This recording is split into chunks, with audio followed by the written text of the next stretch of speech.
disturbance. I'm gonna go check it out. We request that everybody stays calm at the current moment. Who are you people? I want a coffee!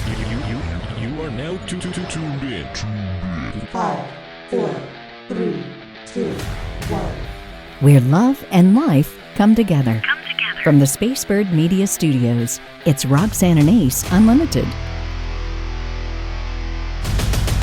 Hey, it's Roxanne and Ace Unlimited. Welcome to Friday, or Friday as we normally like to call it, with the Friday Happy Dance. Hope you had a great weekend. June is officially here, and most people are sweating buckets. My daughter messaged me this week, and she goes, "Daddy, it's 102. I'm like, "You're in Michigan. What is going on? Go jump in the water." Like, what is going on? Why is there know. a heat wave in Michigan? That's so strange. They had snow for too long. They had to finally get rid of it somehow. But glad to be back with you. Thanks to our friends at My Brother's Cup and Birmingham Mortgage Group. You and I have not connected yet to talk about the grand finale of Ted Lasso. Oh my goodness, the emotions up and down and all over. I love the character of Rebecca. I love what they did with her strength as a CEO, as a decision maker, as a leader. If you don't watch the show, she started out trying to trick her ex-husband into getting a loser coach that didn't know anything about soccer from America to come over to Great Britain, where it's all the passion. Yep. And she expected him to lose.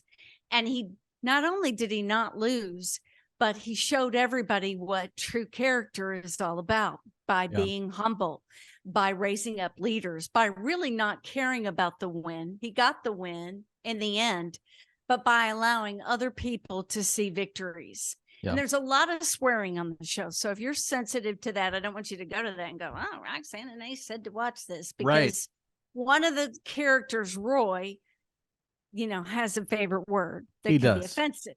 Yeah. But the richness of the characters and the storylines are very enjoyable. And yes, it messed me up. I mean, I laughed, I cried.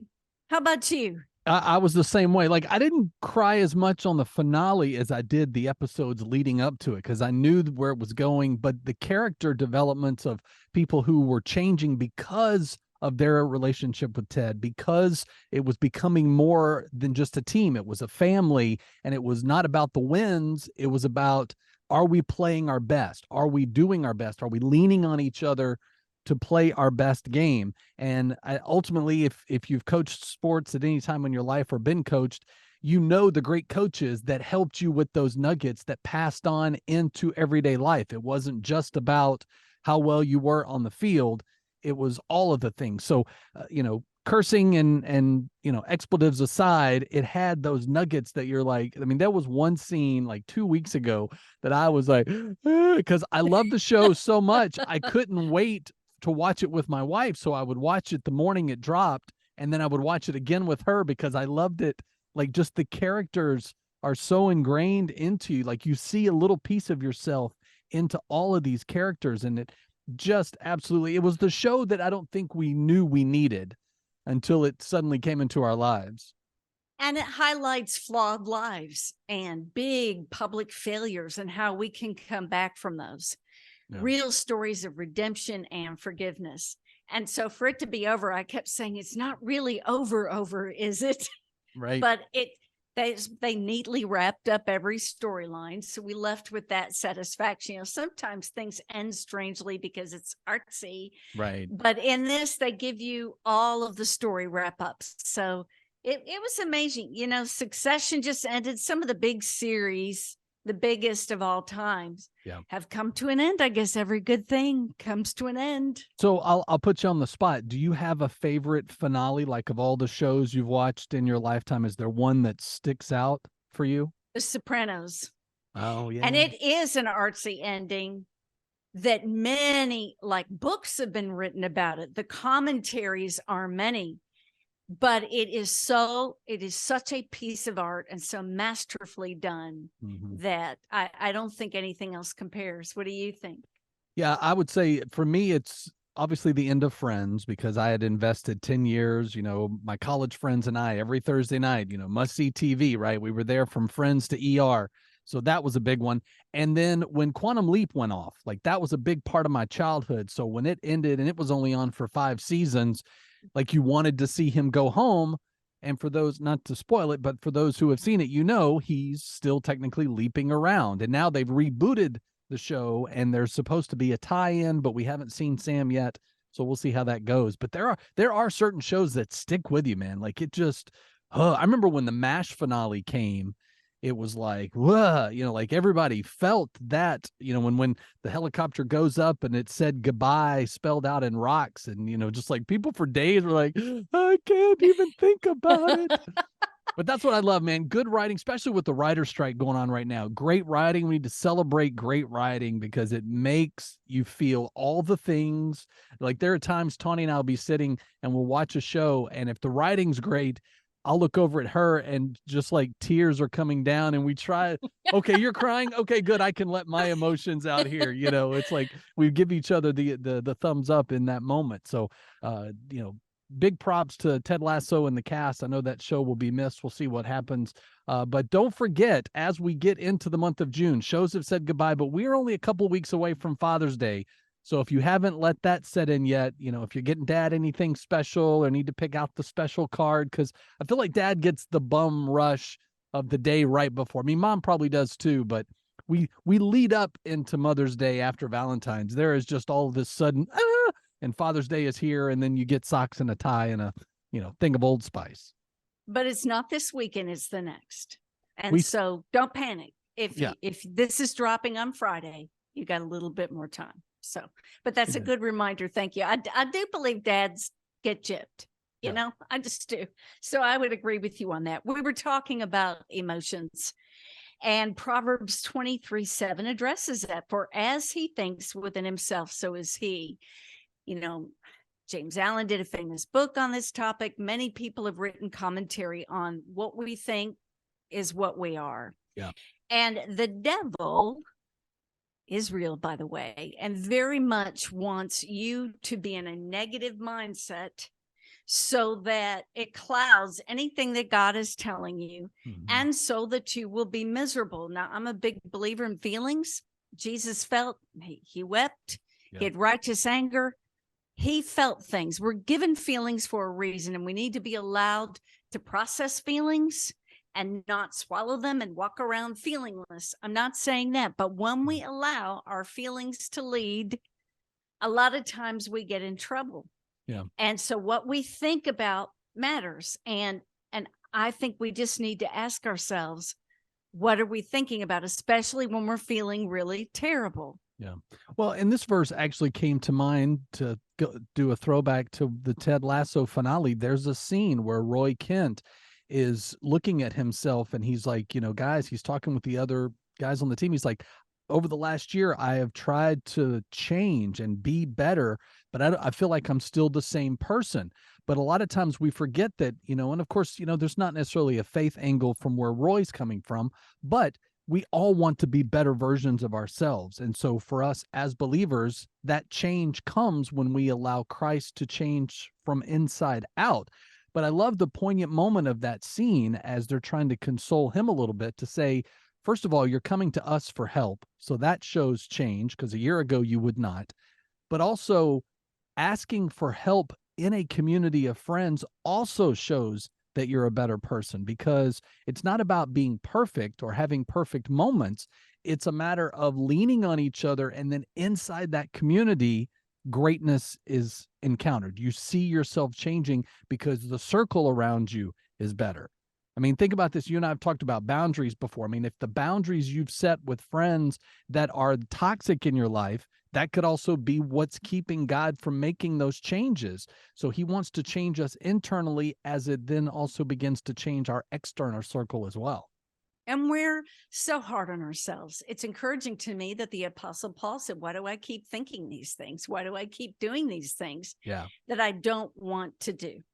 Yeah. And that's where we lean on the Lord to help us, as you said, Ace, make those improvements. And part of that process is by having great relationships, because they make all the difference. Amen. Research showing that we're a reflection of the 5 people that we're closest to. Yeah. So think about that. It matters. Well, and some of those relationships could be in getting you into your perfect house. Catching up with Turin from Birmingham Mortgage Group this week. Great to see that as we plan for the summer, because now's the time, right? School is out. You've started to think about where do we want to move? You know, the kids are in better schools or in a bigger house, so they have a better yard. Whatever it is that's got you primed and ready, Turin is ready to help you. Like whatever the program is to help you, he's going to do everything he can to build that relationship to get you in your dream home.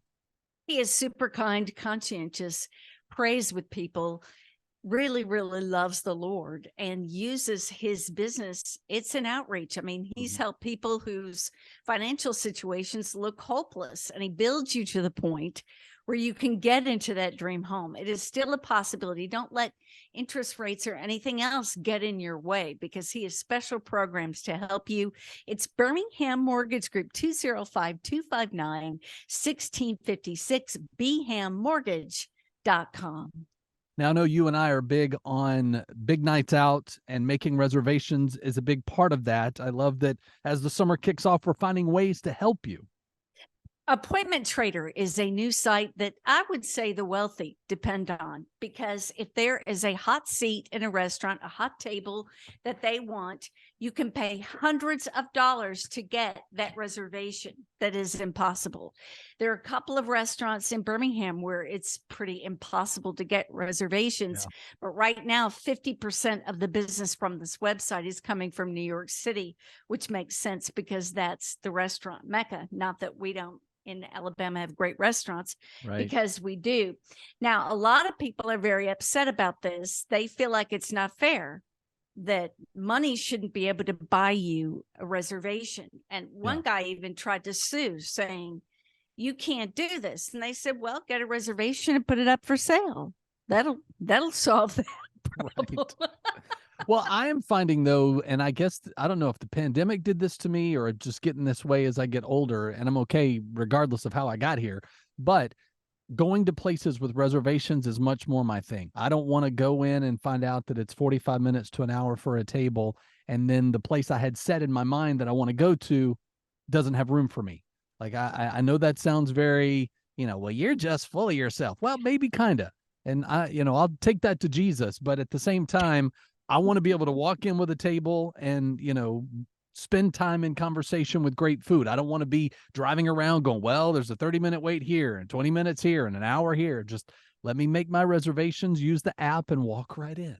Yeah, it's a lot of places won't take them, but they will a lot of times text you when they're ready. Yeah. And that's good, because then you can do something else, stay within vicinity and take advantage of a great deal. Yep. Well, this is something that I can't imagine you or I ever participating in, but I want to throw it out there because in Philadelphia in August, if we're in the mood, us and 3,000 others can ride bikes nude. Yeah, I mean, I don't have a problem being nude. I don't have a problem riding bikes, but putting the two together in a public setting, actually moving at high velocities naked is just not my thing anyway. Well, and I don't want to get into mechanics or be gross, but really for both sexes, that could cause harm. Let me just throw it out there. August 26th, they have not announced the route because they don't want huge traffic jams and people camping out 3 days ahead of time for the spectacle. So they don't let people know the route until the last minute, because apparently people like to see others nude bike riding. A photograph of this is something I wish I could erase from my mind. This photo. It's always people that really don't need to be nude that seem to be nude in public. We've talked about that before, about, nude beaches. One of the funny things about this is, I said, why? There has to be a reason why. So they're biking to promote fuel conservation. So you can see that, because when you're on a bike, you're using your body fuel, and positive body image. Okay. Okay, but even if I like the way I look naked, me on a bicycle is not attractive, and especially if there's huffing and puffing. And then what's weirder, the people who are involved in the bicycling or the people who are standby watching and making sure you have, hydration, or they're videoing it for all of their friends to see. So I'm not sure which side of the coin you want to be on. Well, and you can't exactly post that. I mean, you can't post nudity the last time I checked. I don't think you can. No, here's And here's the another thing. I think they go so fast. Like, I'm naked. I got to pedal as fast as I can. Nobody. No. Did you see Ace? No, he was fast. the other funny thing about this is you mentioned, huffing and puffing. They had it where it wasn't warm enough. So they moved it to August because people were a little chilly. So people are committed to the cause as long as they're comfortable. Love it. That says everything. Let's go from nude biking, shall we, to talking about genuine prayer and having it not be boring. Amen. A lot of people, they go into prayer, and there's a big article and a lot of research on this, and it's like going into a big canyon. Oh, Lord, speak to me. And then all you're getting is a reverberation or a stunning silence. And you wonder, does God really hear me? And then there's the thought of, well, God, if you're real, speak to me in an audible voice. Well, most people haven't heard. You haven't heard, have you, the audible voice of God? No. I mean, I know how he sounds in my heart and head when I'm talking, or if I stop talking long enough to hear him. But the thing that I found too is when I know I used to say, and I can't speak this for everyone, when I used to say, I wonder if God's hearing my prayers, it's also a matter of, have I conditioned myself to the will of God? Because while prayer is, yes, to, lay our hearts before the Lord, it's also to condition ourselves to be ready for what we're about to receive. And sometimes it may not happen at the speed we like, and it may not come at a time when we feel like we can do that. So I feel like we have to also be thinking about how prayer is seen from that perspective. Also think about the voice. The enemy is abrupt and persistent. The voice of God is subtle and wooing us, and there's an awe, and there's a peace, and there's a delight. Yeah. See the difference? And when it's our own voice speaking, a lot of times I have a big type A forceful personality. And I want what I want, and I tend to be impatient. So Sure. I literally have said to the Lord, is this you or is this me? Because I want this so much. Yeah. I want to be in your will, and I want to make sure it's you. And he's very kind to tell me things sometimes more than once, which is a little bit embarrassing. You mean But like a toddler? Like, yeah, turn like, off the light, well, pick up your that's me books. when I'm having a fit. It's sort of like God's like, okay, let it out. I'm over here when you want to talk to me. Yeah. And so I think it's also a key to prayer that's super important is not just babbling, which means, and I'm speaking for myself, I used to just run off with everything that I was feeling and not expect him to answer me. Mm-hmm. And it's a conversation when you expect an answer. Yeah. Well, and being in a prayer environment, like, I work with, a heavy Catholic organization. And in that, when we go around the table for staff meeting for prayers, I just always say special intentions, because I don't want to give my laundered heart out to the room, but also I'm kind of at that phase with God where I just thank him for what's coming. And whatever he needs of me that day, he's going to provide. I've seen him give me the energy, the resources, the time to do the things that matter. And when inconveniences come my way, I take a step back and go, all right, God, I wasn't expecting this. What do you want me to do with this extra frustration, this time, this whatever? But again, all of it is learning how to trust in him for all those things.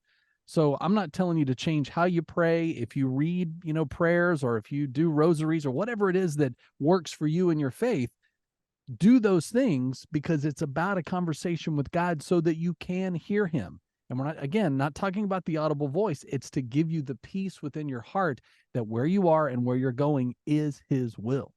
And he does answer you. And he does hear you.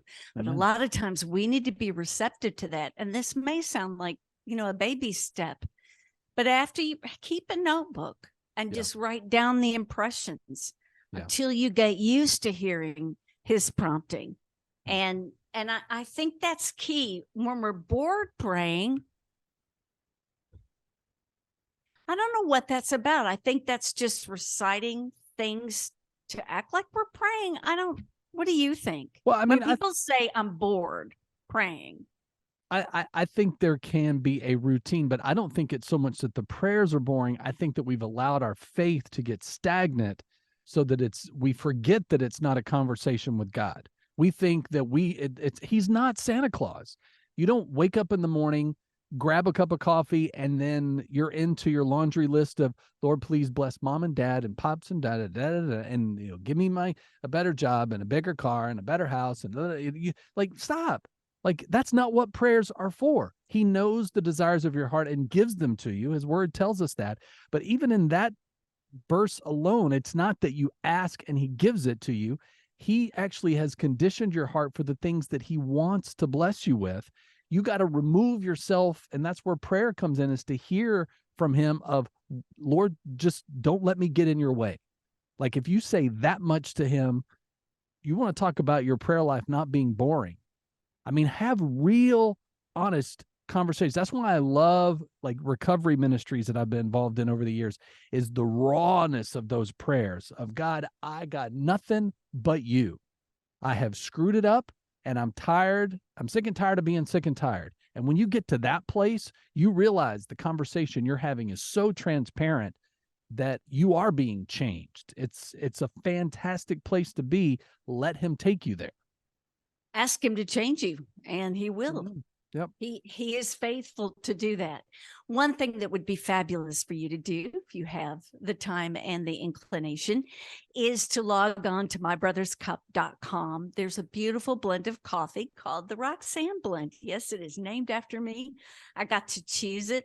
I'm super excited about it. I still can't believe it happened, but it did. And it is just delicious, smells even better. And when you get this gift, it's packaged so beautifully. They've got coffee cups that go with them. Mm-hmm. And this sends missionaries around the world spreading the gospel of Jesus, a fabulous, fabulous gift. So thank you in advance for your purchase. Yeah, check it out, mybrotherscup.com. We're Roxanne and Ace Unlimited. Always love it when we get a chance to spend our Fridays together, especially when it comes to our joy. We need to be what we call in our house the joy train. Ooh, ooh. So if you're not on it yet, we're going to find ways to get you rooted in it this week.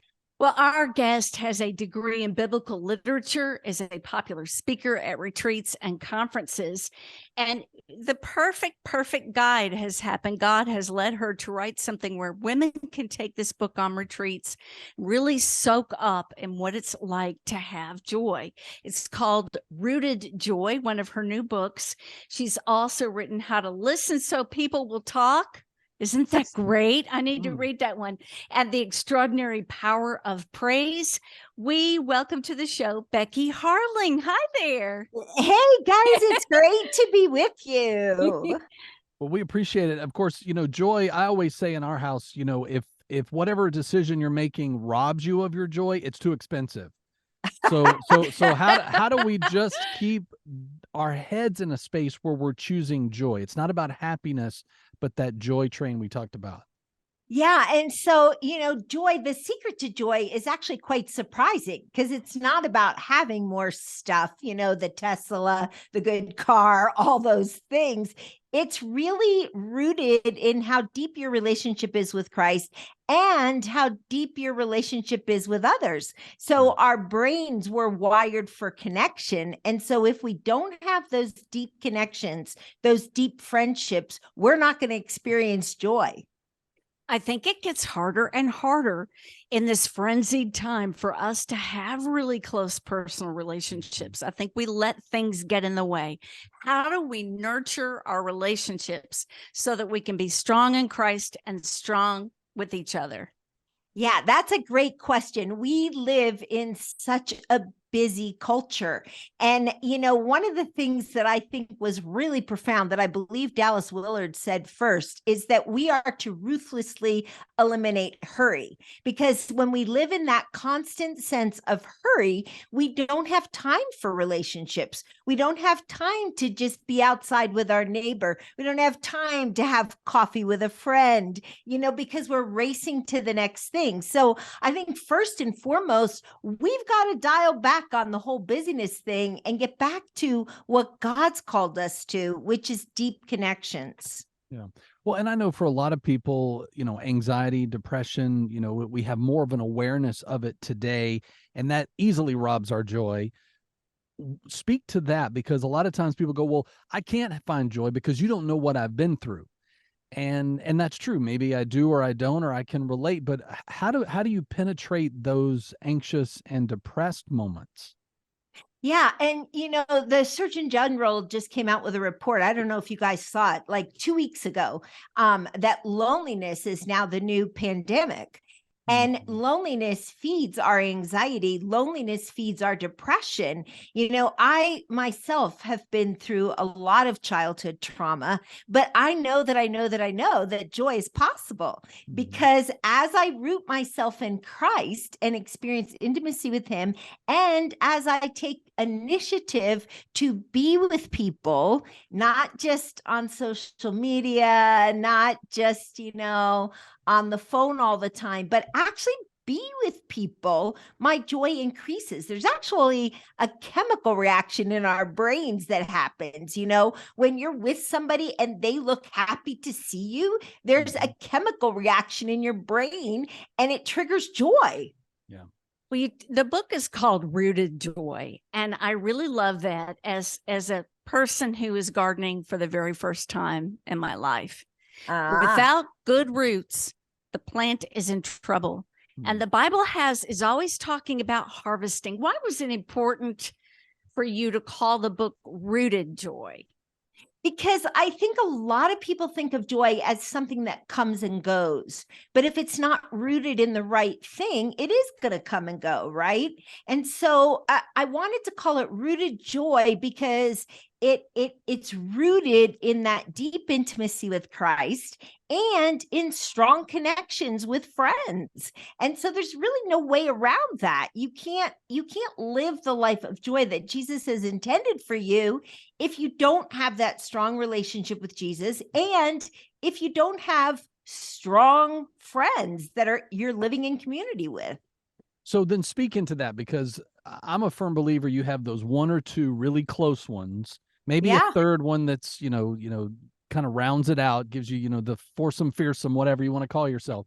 But in a day and age when we're constantly about follows and how many times people are liking and watching my lives and all that stuff, it robs us of our joy, because we put so much merit into that currency, which is really, it's nothing. It's empty currency.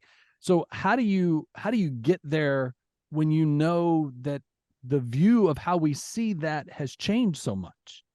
Yeah, we have to guard ourselves in that regard. I mean, even the Surgeon General's report, it's shocking. I don't know if you guys have read it, but the more time people spend on social media, the lonelier they are. So we've got to understand that first and foremost, and we've got to get off of social media long enough to cultivate those deep friendships. And 2 or 3 good friends is great, because we need friends. I like to ask women when I speak on this topic, who would you call in the middle of the night if there was an emergency, right? Who can you ask to pray when you're a hot mess in the morning, when you're just like sobbing because you're so fearful and discouraged? Who will you call? Because if you can't tell me 3 people, you're probably pretty lonely, and so we need to invest, and that takes being vulnerable with each other.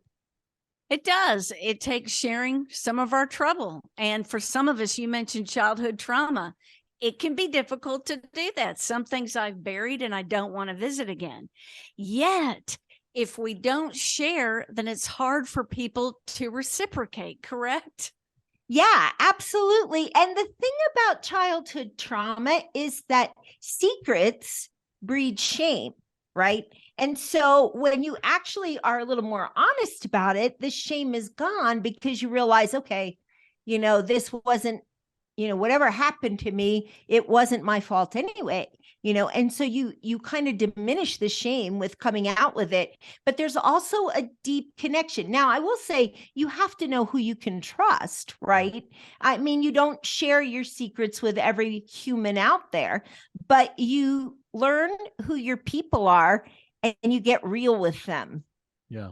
Well, and I found in my own conversations with friends or with my wife that a lot of times my joy was robbed because as I told those vulnerable stories, I was allowing it to hold me hostage because of shame, because I was Yeah. in that place that every time I retold it, I was like, I just want to talk about this. You know, it's not who I am anymore. But my Yeah. wife pointed out, she's like, you're letting your joy be robbed by not letting me get to know you, and you need to let that guard down. So like you said, having Yeah. those one or two people that you can trust that with is wonderful, because then you can truly be your true self with those people.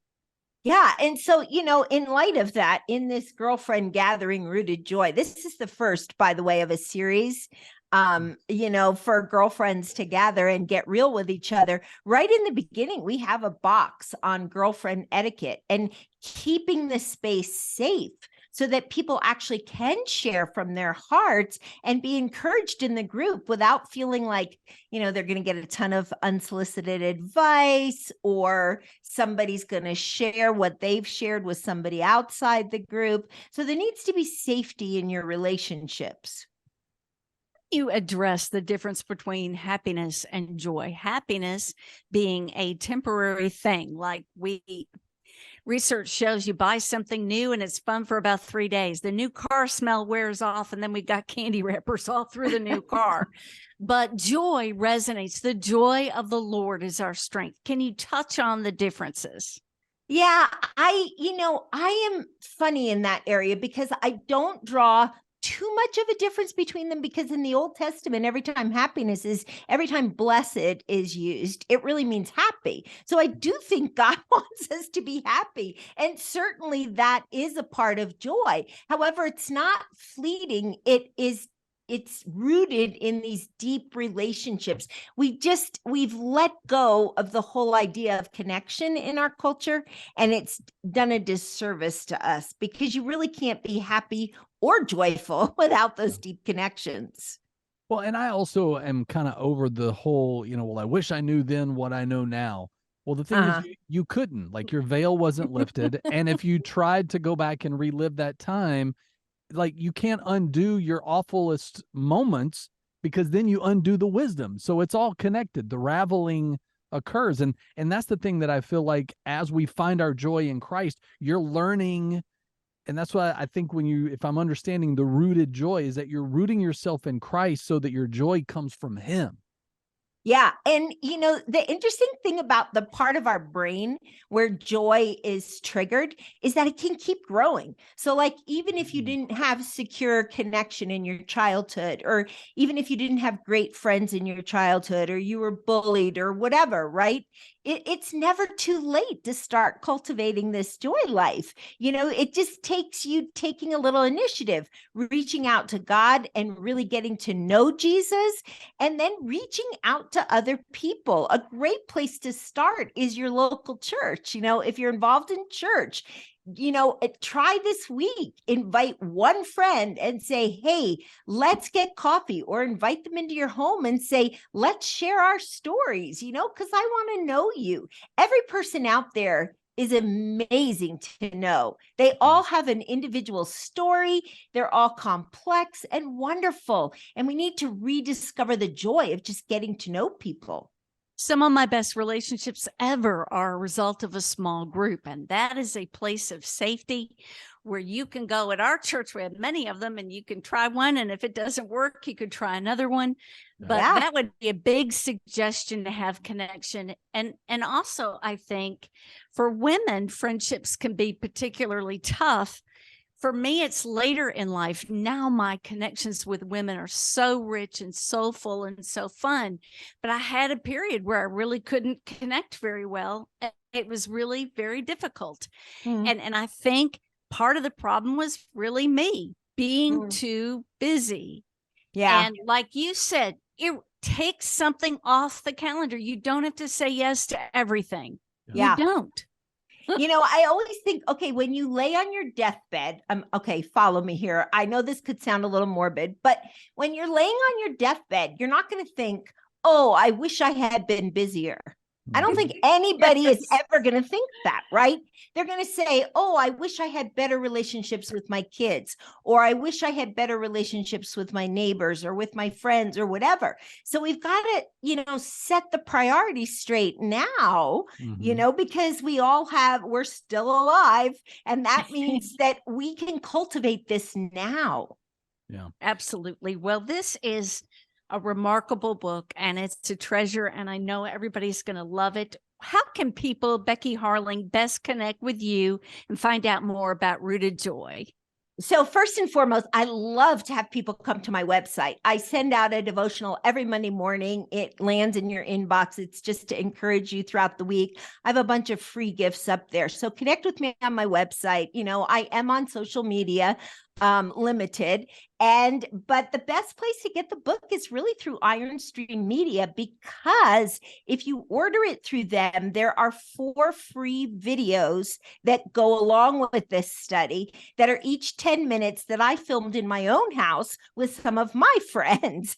And so it was a whole lot of fun, so I would encourage you to order the book there. And, we're in summer, or we're headed into summer. Summer's a great time for this study, because a lot of times, community Bible study, BSF, some of these bigger Bible study groups take a break over the summer. But this is fabulous to just gather with a small group of friends and figure out how to get more joy in your life. Amen. Becky Who Harling doesn't has want been that? Right. Sure. I'm signing up right now. Great. Becky Harling has been our guest. And again, BeckyHarling.com if you want to find out more. Becky, thanks so much for your insights, and we look forward to having you back. Hey, thanks. I look forward to coming back. Great to be with you. Get ready to wind things down. We want to make sure that, especially if you are in the dating scene right now, what are some of the tips and tricks that can help to deepen your dating life so you're getting value in the dates? Dude, you're off the dating market, but this describes you perfectly. No wonder you got scooped up so quickly. And for a while there, I was like your dating screener. I mean, people would they'd be like, ooh, who is that? What's his story? I'd be like, down, back. That book is too thick. Nobody's reading it. So dating tricks that will have women, and the headline says falling at your feet. So listen to this. Dress up. It is number 1.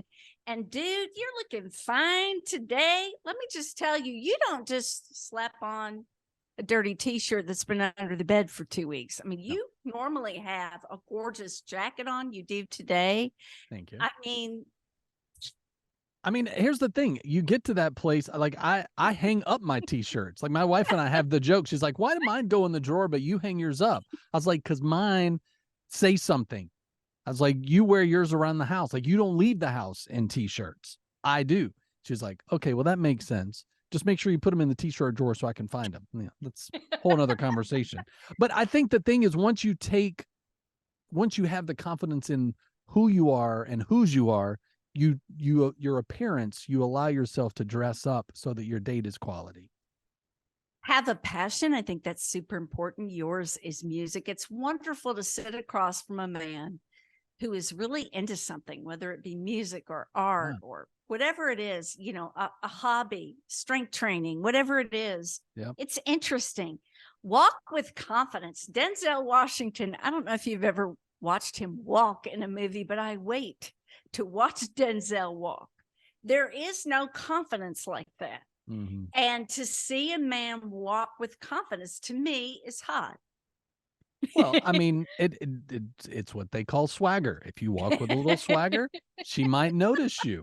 And that's why I love hearing stories from people that it took him a whole week or a whole month to call me back. It's like, well, I think you should take a little delight in that he's not, throwing you to the side, but he wants to present himself in a great manner. I mean, that's good stuff. Just don't wait a month like Wayne did. One whole month. I was like, whoa, dude. Okay. Be positive. I think that really matters. Have a sense of humor. If you're funny, wow, you'll have a lasting impact. Be social and be busy. Yeah. Don't let your world be caught up in that new person that you're talking to. Yeah. Have your world be expansive so you don't come across as needy. No, because they will not call you back. I will tell you, As someone who didn't call and wasn't called, that's how it goes.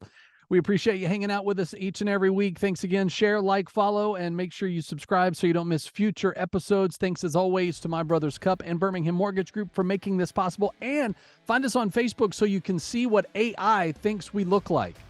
They had all kinds AI thinks I'm really overdeveloped on top. I Clearly. saw some of I those. I mean- was like, wow, we need a little cover or something, a bid or, I mean, what? We'll just let people decide for themselves. Have a great weekend. Roxanne, I love you. I love you too, honey. You've been listening to Roxanne and Ace Unlimited.